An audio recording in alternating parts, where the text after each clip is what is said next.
আসসালামু আলাইকুম সুধী দর্শক, ভূতের বাড়ি থেকে আপনাদেরকে স্বাগতম জানাচ্ছি। সাথে আছি আমি আরজে সর্দার। লোমহর্ষক কিছু ঘটনা নিয়ে আপনাদের সাথে আজকে আড্ডা হবে, কিছু সময় আপনাদের সাথে কাটাবো। আশা করি পরবর্তী পর্বগুলো নিয়ে আপনাদের সাথে আসতে পারবো ইনশাল্লাহ। আজকে প্রথম আমরা এই পর্বটা শুরু করতে যাচ্ছি আবার ভিডিও আকারে, ভূতের বাড়ি। তো আজকে আপনাদের সাথে সরাসরি এখন গল্পে চলে যাব। তার আগে আপনাদেরকে বলে রাখি, যারা আমাদের কাছে আপনাদের গল্পগুলো পাঠাতে চান অবশ্যই আমাদেরকে ইনবক্স করতে পারেন আপনার গল্প লিখে, অথবা আমাদেরকে মেইল করতে পারেন। তো সরাসরি আমরা ঘটনায় চলে যাব।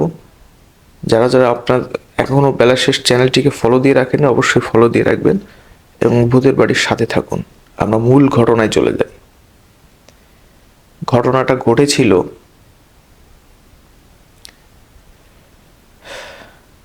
ঢাকার আজমপুরে।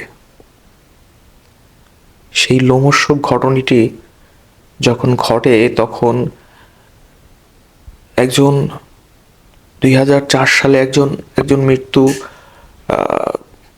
মানুষ একটা ঘরে যখন 2 দিন ধরে আটকে পড়ে থাকে, সেই লাশটা যে অ্যাম্বুলেন্সে করে যায়, সে অ্যাম্বুলেন্সের ড্রাইভারের প্রত্যক্ষ ঘটনাটি আপনাদের সাথে শেয়ার করছি, তার বাস্তব চিত্রটি। তো যখন লাশটা নিয়ে যায়, যেতে যেতে প্রতিমধ্যে দেখে যে সামনে কুয়াশার একটা প্রলোভন এত বেশি যে লাইট বেশি দূর ক্রস করছে না। মনে হচ্ছে তার কাছে যে সামনে কেউ একজন আছে, আমার অ্যাক্সিডেন্ট হবে, আমি রিস্কে পড়ে যাব।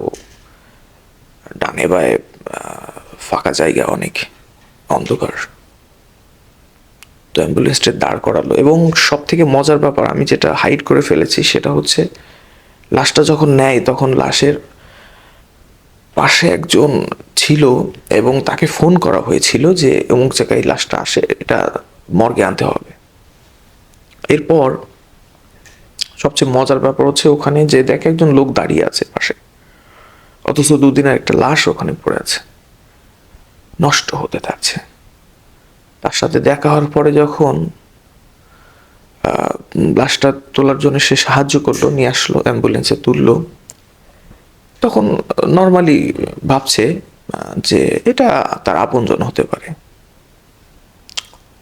তো ঠিক আছে, মর্গে যাওয়ার জন্য প্রতিমধ্যে যখন উনি আবার ওই ঘটনায় আমরা ফিরে গেলাম, যেখানে সামনে তার কিছু রিস্ক লাগতেছে বা মানুষ এসে দাঁড়ানো আছে রাস্তার মধ্যে, হঠাৎ অ্যাক্সিডেন্ট হবে এরকম একটা অবস্থা যখন তার সম্মুখীন ফেস করছে, তখন গাড়িটা দাঁড়া করায়। এবং দাঁড়া করায় সব থেকে লোমহর্ষক ঘটনাটি এখানেই ঘটে যে দেখে দাঁড়া করায় যখন পিছনে দিকে আসে, দেখে যে পিছনের দরজাটা উঁচু করে যে ওই লোকটি পিছনে বসা ছিল এবং সেই লাশটিকে কামড়ে কামড়ে খাচ্ছে। দর্শক, এই লোমহর্ষক দৃশ্যটি দেখার সাথে সাথে তার গায়ের হিম ধরে গেল এবং কিছুক্ষণের মধ্যে অজ্ঞান হয়ে গেল। পরের দিন সকালে হাসপাতালের বেডে আবিষ্কার করে এটা তার সাথে একটা অসম্ভব কিছু ঘটেছে। এবং হাসপাতাল থেকে ছাড়া পাওয়ার পর একদিন ভালো থাকে, তারপর আবার জ্বর, ক্রমাগত অসুস্থ থাকা, এরপরে ধীরে ধীরে লোকটি এক সময় মারা যায়। এই ঘটনাটি এখানে শেষ হলেই হতো, কিন্তু সেই ছায়া, সেই যে একটা আত্মা মানুষের, তার ঘটনায় যে আমরা বুঝতে পারি যে এরকম মানুষ খেকো যে আত্মা, এগুলো অনেক সময় মানুষের বদ আত্মা এগুলো।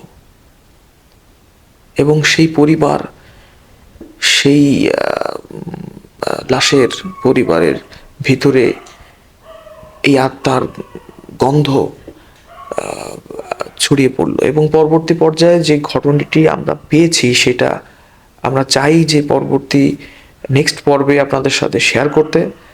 আজকের প্রথম পর্বে এই পর্যন্তই আমরা সমাপ্তি ঘোষণা করতে চাচ্ছি, এবং আমি আবার বলছি, যারা আপনাদের কাছে উইয়ার্ড কোনো ঘটনা থাকলে আপনাদের নিজের সাথে, বন্ধুর সাথে, আপনার ফ্যামিলিতে, সেই ঘটনাগুলো অবশ্যই আমাদেরকে পাঠিয়ে দিবেন। এবং আপনার ঘটনাটি আমরা মূল্যবান হিসাবে গণ্য করব, এবং প্রচার করার সামর্থ্য থাকলে বা প্রচার করার মতো হলে আমরা অবশ্যই সেটা প্রচার করব। বেলা শেষ আমাদের এই চ্যানেলটি অবশ্যই ফলো দিয়ে রাখবেন এবং আপনার মতামত জানাতে ভুলবেন না। পরবর্তী পর্বে থাকছে এর বাকি অংশ। সেই পর্যন্ত সবাই সুস্থ থাকুন, ভালো থাকুন।